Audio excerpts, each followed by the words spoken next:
কুমারডাঙ্গা গ্রামের এক কোণে এক পুরনো কুঁড়েঘর। চাচি আর রত্না একা থাকেন।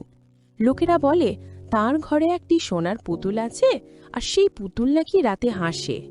এই পুতুলটা আমার মুনিয়ার শেষ স্মৃতি। কেউ ছুঁইস না, কক্ষনো না। কিন্তু সেই গ্রামের থাকত 3 ছেলে, রবি, পিন্টু, কেল্লু।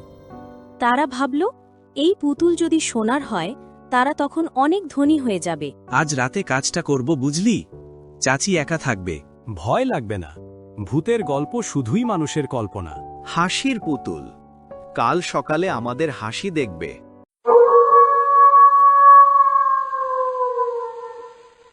ঘরের দরজা আধ খোলা, চাঁদের আলোয় পুতুল চকচক করছে, আর চাচি বিছানায় ঘুমে মগ্ন। দেখ, সত্যি সোনার মতো। এখনই নিলে হবে? ধীরে, আওয়াজ করো না। ওজন ভারী। কে? আমার ঘরে কে? চলো পালাও পালাও। দরজা বন্ধ? কে বন্ধ করলো? চাচি বাইরে, কেউ নেই। দেখ, পুতুল মরছে। আমায় ছুঁয়েছিস কেন? কে কে বলল? লোভে অন্ধ হলে বিচার আসে।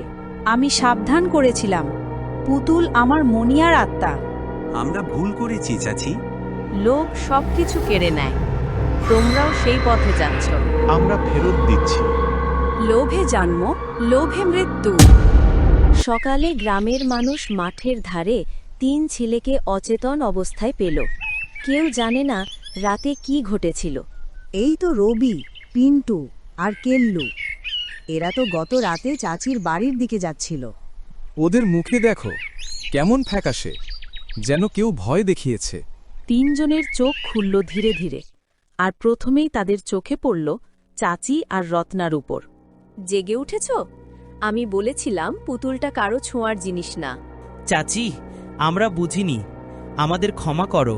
আমরা ভাবছিলাম সত্যি সোনার পুতুল, ধনবান হব। কিন্তু এখন মনে হচ্ছে আমরা নিজের জীবনটাই হারাতে বসেছিলাম। যা দেখেছ তা কারো বিশ্বাস হবে না, কিন্তু মনে রেখো, লোভ মানুষকে মানুষ রাখে না। 3 জন চুপচাপ মাথা নিচু করে বসে রইল। চাচি, পুতুলটা এখন কোথায়? ও ফিরে গেছে যেখানে তার থাকা উচিত, মুনিয়ার কাছে। মানে? ও তো মরে গেছে না? শরীর মরে, আত্মা না। সেই পুতুলে ওর ভালোবাসা বেঁচেছিল। এরপর কি হলো ওই ছেলেদের জানার জন্য সাবস্ক্রাইব করুন, আর গল্পটি ভালো লাগলে লাইক করুন। দেখা হচ্ছে পরের পার্টে।